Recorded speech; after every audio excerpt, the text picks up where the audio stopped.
Ok, en pantalla traigo la frase que creo que estaría cuestionando ahora el mercado. Tuvimos los datos de inflación de ayer en Estados Unidos, los cuales eran el dato que mayor catalizador iba a significar para las bolsas, por lo que yo traigo esta frase de más alto por más tiempo.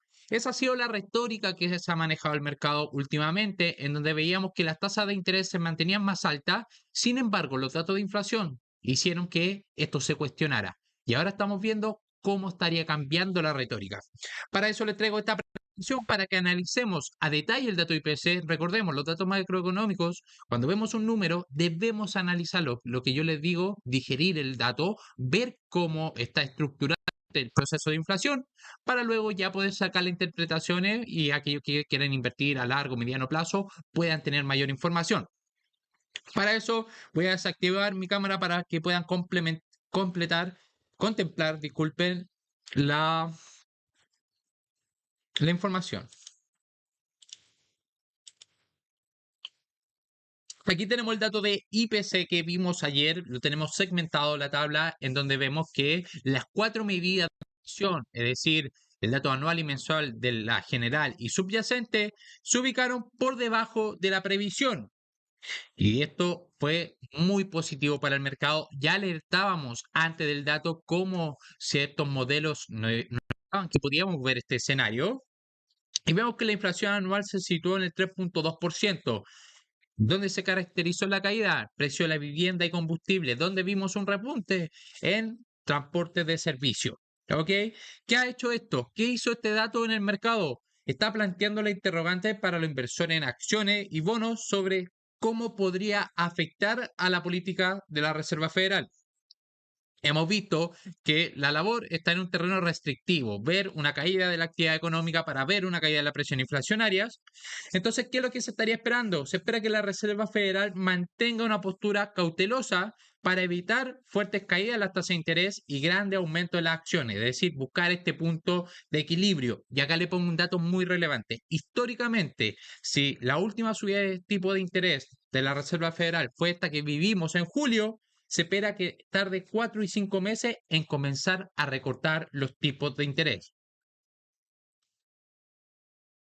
Acá les traigo el gráfico que analizamos ayer, en donde veíamos la comparación de las tasas de interés con el IPC subyacente. Les comentábamos que por regla macroeconómica, la regla de Taylor, buscábamos que la tasa de interés se tiene que mantener por sobre la presión inflacionaria para contener la inflación.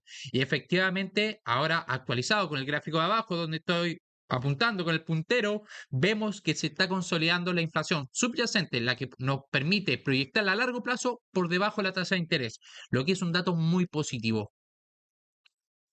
Y también traigo las expectativas de los futuros de los fondos monetarios, es decir, de las tasas de interés. Arriba tenemos el dato que analizamos ayer, en donde veíamos que había un aumento de 24% en las probabilidades de que viésemos un aumento de 25 puntos básicos hasta incluso llegar al 6% con un 2.1% de probabilidades. Los datos de inflación que tuvimos el día de ayer borraron estas probabilidades. Ya no existe en el mercado la probabilidad de un aumento del a 6% de la tasa de interés y tampoco vemos una probabilidad de aumento de 25 puntos básicos. Es decir, ya se pausó esta expectativa de ver mayores aumentos. Vemos que son marginales las probabilidades. ¿Y dónde estaría la probabilidad?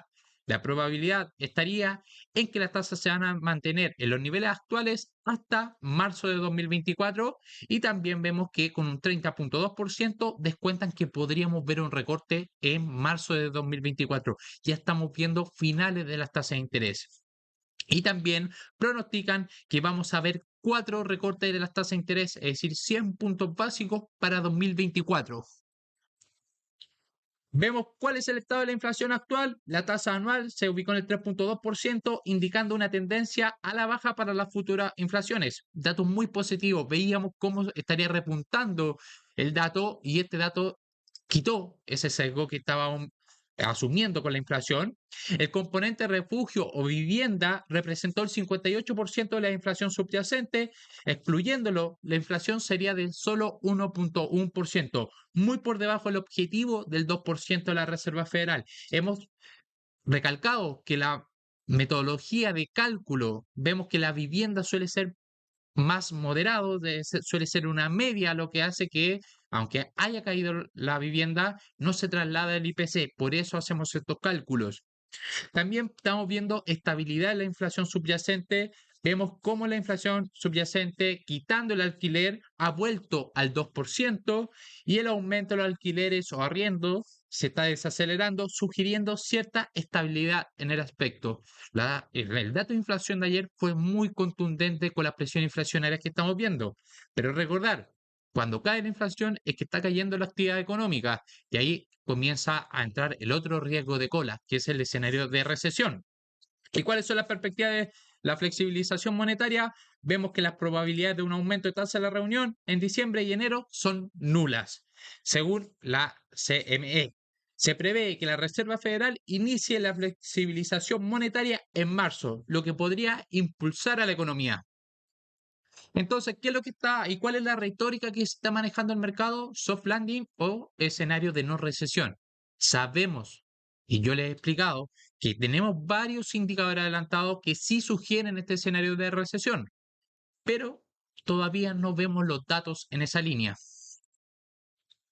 Exacto, José. José nos pregunta, ¿eso significa que las probabilidades de recesión van disminuyendo?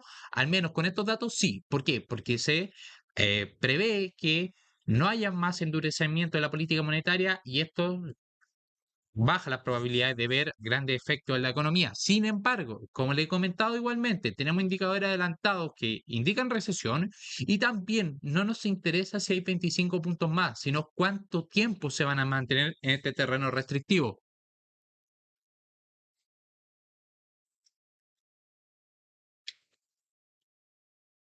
Javier, vamos a ver qué podría pasar con el CP500. Acá les traigo dos gráficos y que intenta resumir lo que preguntaba Javier de las perspectivas para las acciones. Estamos viendo que son perspectivas positivas. Tenemos el gráfico Haber y de Morgan Stanley, en donde vemos en el primer gráfico que la inflación alta y en descenso es favorable para la rentabilidad de las acciones. Es decir, cuando estamos viendo que alcanzó máximos en la tasa de inflación y se comienza a reducir, suele haber una variación del 13% de positiva. Y también en el gráfico Morgan Stanley vemos que los rendimientos de las acciones han sido de fuerte retorno de caída de las tasas de los fondos federales. Es decir, cuando vemos esta probabilidad de que caiga la tasa de interés, comienza a tener buenos retornos las acciones. Esto lo vemos con el promedio de los meses. Entonces, eso es lo que estamos viendo en el escenario actual. Sabemos que estamos en una estacionalidad favorable y estos datos también fue el catalizador para seguir impulsando esto. ¿Qué gráfico de interés les traigo hoy? Si quieren, efectivamente, analizamos la macroeconomía, pero entender lo que está pasando en el mercado para llevarlo a los activos. Por eso lo vamos a hacer 10-15 minutos en este escenario. El crecimiento económico de China después de la reapertura post pandemia ha sido significativamente más débil que en Estados Unidos. De hecho, nosotros como inversores hemos visto Estados Unidos, China, hay una gran masa de inversores que está prefiriendo China. Sin embargo, Estados Unidos ha sacado la delantera porque China ha traído una caída en que las exportaciones de un 18% respecto a su máximo y también estamos viendo cómo la inversión extranjera directa en China ha registrado números negativos por primera vez desde 1998. Y finalmente ya tenemos acá el gráfico de Russell 2000, el comportamiento del mercado de opciones, en donde estamos viendo que el comportamiento del día de ayer está dando un sesgo más alcista para las bolsas y vemos un notable repunte del Russell 2000 del 5%. Y vemos cómo este índice logró el mayor volumen de opciones de compra de su historia.